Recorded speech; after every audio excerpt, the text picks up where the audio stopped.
Good time. Okay. I was asked to talk a little bit about our review guys. And Zeke, thank you so much for what you just gave us in terms of history of Adopt a Beach.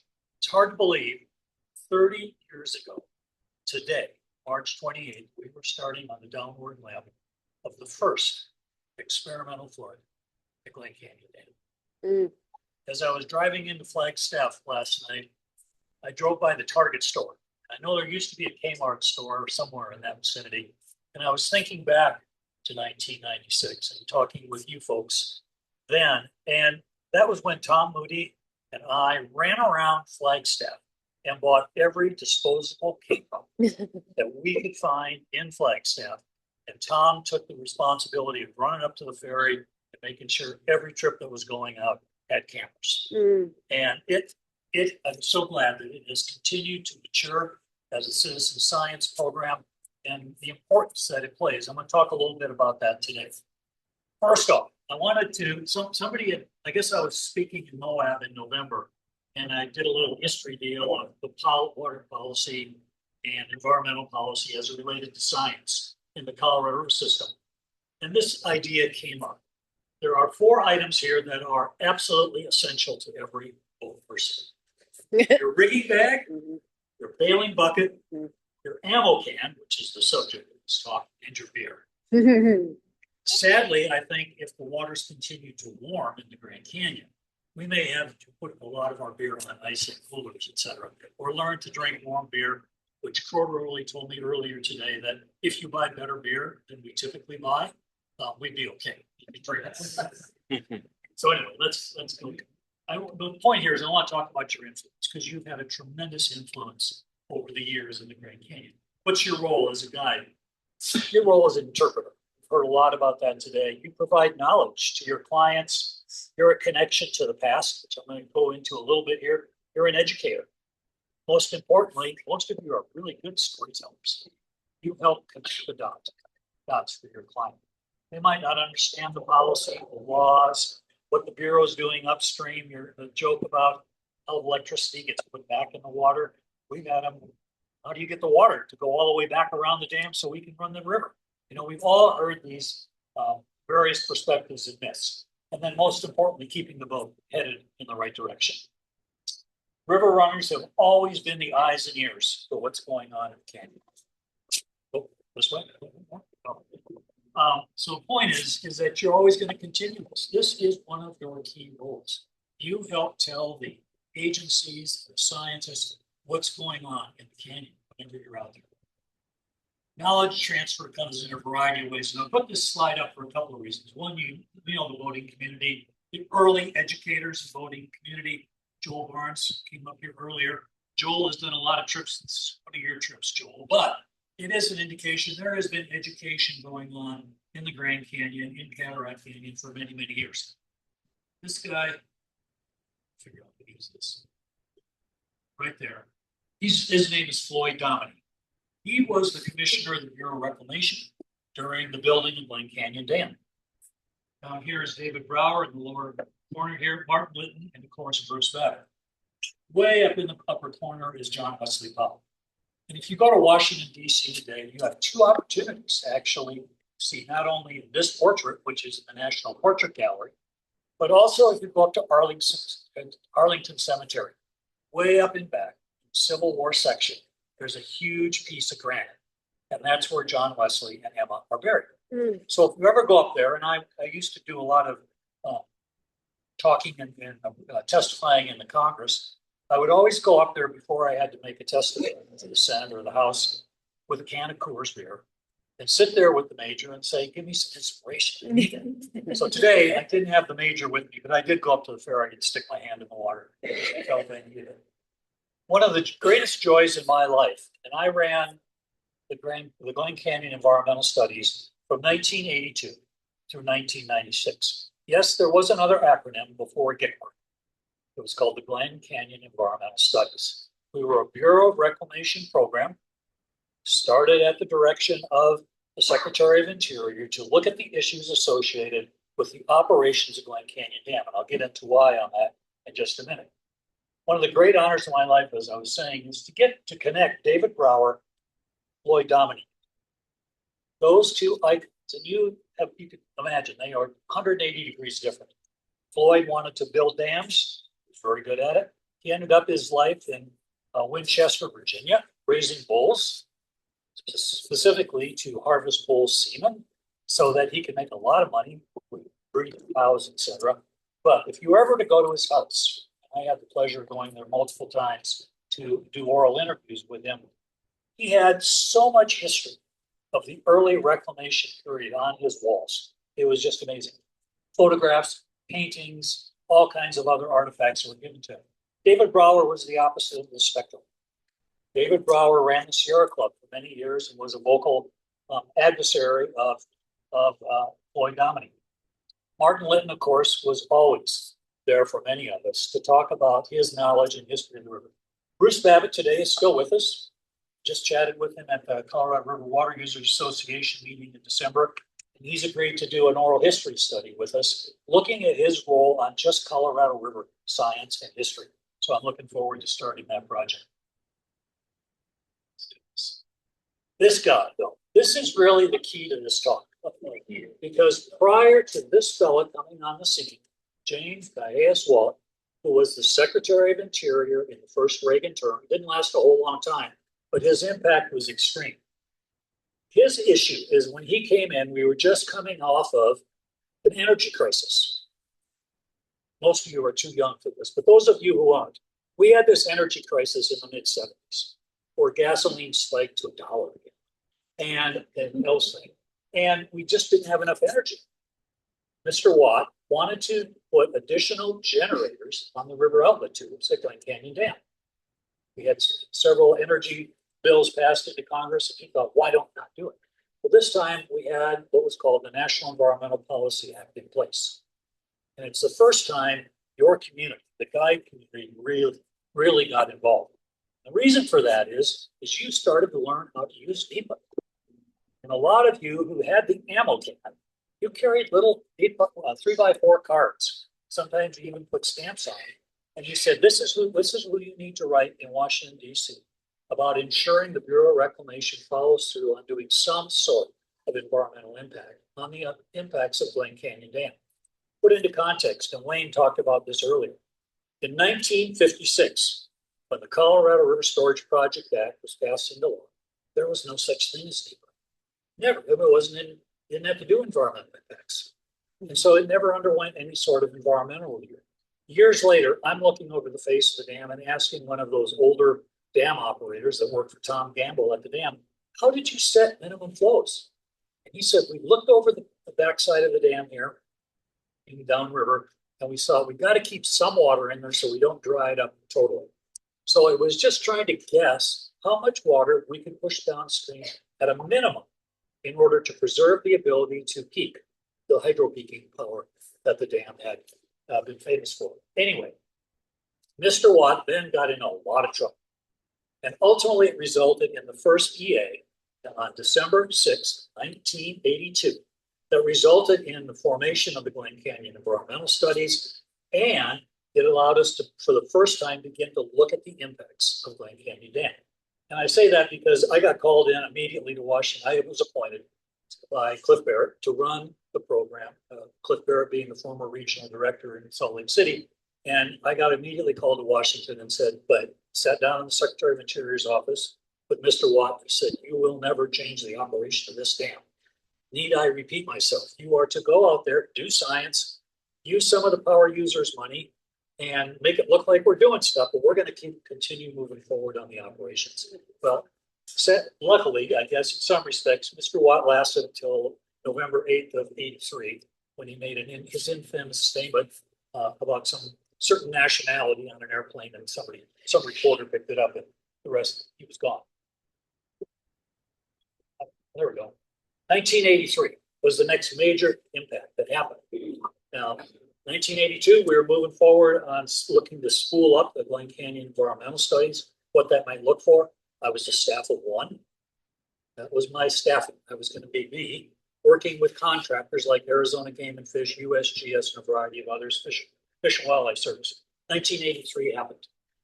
1983, we heard earlier today about the talking of cavitation. This is what cavitation in big time, real life looks like when it hits the elbow of the right or left spillway at Glen Canyon Dam. You gouged it out. I was spending a lot of time at the dam there, and I got to ride one of the trolley cars down into these holes, and literally they were the size you could put buses in. It was tremendous. I still have a big piece of one of the chunks of rock there in my office in Tucson. So river management has been shaped by legislative and administrative actions since the course of time, since the Bureau's been involved. I have separated this out. I started to look at this era of history and the role you all play in this, because it's really important to see that you do have a responsibility, and two, a tremendous impact on the clients, people you work with. These 3 areas, I'm going into these in more detail. To me, they kind of are like the layers of sediment that you see in the canyon, or the layers of rock. Each of these layers of legalese in terms of both operations and management, legislation, and agency policies have an impact on what has happened in the Grand Canyon. Era 1, 1922 to 1970. This was largely the pre-NEPA era. This is when there were no environmental reviews. Bureau was doing a grand job of developing the West. This was the heyday of Floyd Dominic that we saw earlier. All of these various decisions and applications came into place. The bottom one being the most important. In 1970, the long-range operating criteria, which was called for in the 1968 Colorado River Basin Project Act, came into being. Era 2, 1970 to 2007. This era is when NEPA, the National Environmental Policy Act, came into being, but a whole series of other issues that began to evolve. The Lake Powell studies that various universities in the East did, Energy Act, the Energy Security Act, the Flaming Gorge temperature modification. One of my early jobs for reclamation in the late 1970s was to go look at actually developing and building the first thermal modification unit that dropped down the face of the Flaming Gorge Dam. The problem there was not having too warm of water, it was having too cold water. So that the trout, the Bureau, and the Fish and Wildlife Service and stock below Flaming Gorge Dam were actually losing size over the course of the year. It was too cold. So the Bureau went in and developed that. I was part of the project working with Harold Sursland in the Salt Lake Regional Office and various other entities to design it, put that in place. We hired a diver named Jeff Gossi, who did all our technical diving below the dam there to look at the impacts. 1982, the Glen Canyon environmental studies came into place. And in 1986, the National Academy of Sciences began to oversee what the Glen Canyon environmental studies were doing. Now that date is important, 1986. The Reagan administration was still in place. Not exactly a hugely environmental administration. But at that point, the Bureau of Reclamation had decided they were going to support financially the startup of the Water Science Technology Board at the National Academy of Sciences. Then the Deputy Assistant Secretary for Water and Science, Rich Atwater, calls me up and says, Dave, do you have any place that you could use the National Academy of Sciences? And we raised our hand. And even though it was really difficult on our early scientists to be reviewed by the National Academy of Sciences, kind of a heady group that had been started by President Lincoln back in the depths of the Civil War to review and critique the science we were doing in the Grand Canyon, was probably the smartest thing we ever did. Because it brought us the opportunity to hire a senior scientist, and it gave us a reason to up our science game. And out of that, we started to get this concept of adaptive management put in front of us. Dr. Steve Carruthers and myself wrote the first paper on adaptive management, potentially using it. Wayne, before there was an adaptive management program, there was the Executive Review Committee of the Department of Interior, which was the Bureau of Reclamation, Western Area Power Administration, Fish and Wildlife Service, and the Secretary's Office. And we started to talk about every other month about different programs that would follow ours, would follow GCS. So that became a big part of it. There's a whole variety of things here. And this is the second major layer in our administrative sequence of activities. And it set the standards for what we're now going to go into. You see Secretary Babbitt here. This is one picture when he was governor. He became very interested in what we were doing at Glen Canyon Dam. And even though it took 3 times, third time was the charm, to get the first experimental flood at Glen Canyon Dam. The first time the power users nixed it, the second time the trout fishermen nixed it, but the third time we were able to get it. Secretary Babbitt came out. Those days we didn't always have all these cell phones and everything. We had to string cable down the face of Glen Canyon Dam so that he could stand right at the river outlet tubes and press the button to open up the tubes to move the first water through the dam. He got real interested, and we wanted to continue to expand the development of the adaptive management program. Lastly, Era 3, 2007 to today. You've already heard several people talk to the issue of how drought has started to hit the Colorado River Basin. It actually started back in 2000. First time we started to see the impacts associated with low water, we had to start to figure out how do we manage this facility differently. And prior to that, we were looking at how to manage a full river system. So it was a much different issue than what you're facing today, Wayne. But the point is that all these decisions have to go through process. Every one of them has a public process usually associated with it.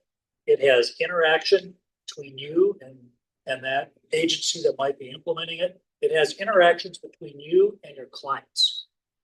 And it's really important we keep people educated. Wayne's absolutely right. We do. I consider myself still part of the federal establishment in some respects. We have a responsibility to the public to be able to present them the information so that they can interact at whatever level they want to help make better decisions. And we continue to do that today. And you're critical to that because you are on the front lines. You have people captured on river trips. You can talk to them. You can educate them to play that role of ensuring that they have the best decisions they can to help make the decisions that are essential to all of us. Wayne's got and Ed have a tremendously difficult position at Glen Canyon Dam and at Grand Canyon National Park. They are balancing multiple issues, and none of them are easy anymore. Whether it's exotic fish, whether it's flows from the dam, whether it's power demands, power needs, whether it's how do you take care of the safety of the public in the Grand Canyon. As Zeke has just identified for us, there's all these beaches that have been impacted over the course of the operations at Glen Canyon Dam. Some are big beaches now, some are smaller beaches now. You've got to be able to manage the process of moving people safely through the Grand Canyon. So we live in interesting times now. And the aridification, and Jack, I'm sure will speak to this more tomorrow, but it is a long-term and it's not going away. We have to learn with the variability that is now in our system. Rob talked to this earlier this afternoon. We are going to see more lows. We're going to see bigger highs. It's just part of the process of climate change that's going on. Increased temperatures, we're feeling it here today. I live in Tucson now part of the year, and that increased temperature, it has been over almost 100 degrees already in Tucson. We're in the mid-90s yesterday, a couple of days ago, yesterday. Increased evaporation, forests, water, forests are water and heat stress. More increased dust on snow events that we're seeing, less water for watersheds, rivers, snowpack shrinks, higher risk for wildfires, reduced runoff efficiency, species are being impacted, and potentially the demise of drag bags on boats to keep your beer cold. We've all got to take many, many issues into consideration. And I guess I just want to end with the role of a guide is extremely important. Looking back 30 years ago today, and the start of the citizen science program on Adopt a Beach, looking at what you folks all did for us in the Glen Canyon environmental studies. We were a bunch of rookie scientists down in the Grand Canyon trying to do the best we could to gather the science necessary to address the Arctic climate's requirements. Luckily, we were able to get there, but it was only because of you folks on the river community who helped us when we needed help, pointed us in the right direction, kicked us in the backside when we weren't looking in the right direction. But you play a critically important role. There's many people we stand on the backs of We saw the video on Whale this morning. Whale was a great guy. He did a lot of winter river trips for us in the Grand Canyon. He helped us out a lot. Brad down here did a lot of stuff with us. Dougal Bremner, a lot of people who over the years have given their time and effort to help us be better in what we do. And I think that's really important. Guides have to educate, and I think you're critically important. So I'm going to end right there so we can look back. I'll give about 10 more minutes. You go. Okay.